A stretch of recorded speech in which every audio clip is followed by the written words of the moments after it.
Türkiye'nin Eskişehir Valiliğine bağlı Mihallıcık Belediye Başkanı, ilçenin sahip olduğu doğal, tarihi ve kültürel zenginliklerinin tanıtımını yapmak ve bölgenin turistik yerlerini bir destinasyon olarak öne çıkarmak amacıyla gazetecilerin roluna büyük önem verdiğini vurguladı.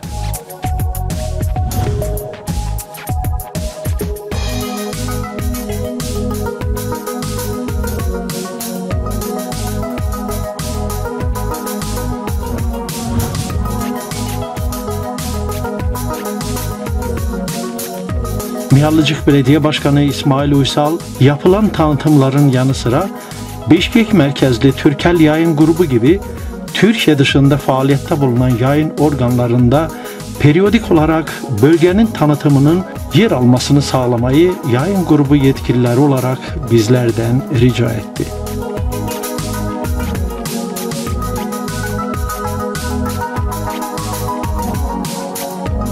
Uysal aynı zamanda Türkel Yayın Grubu aracılığıyla Kırgız halkına selam ve şükranlarını iletti.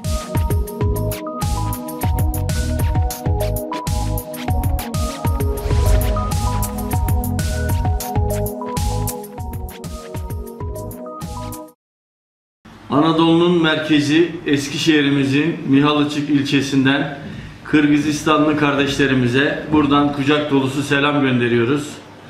İlçemize davet ediyoruz. Gelirlerse bütün misafirperverliğimizi Kırgızistan halkına sunacağız.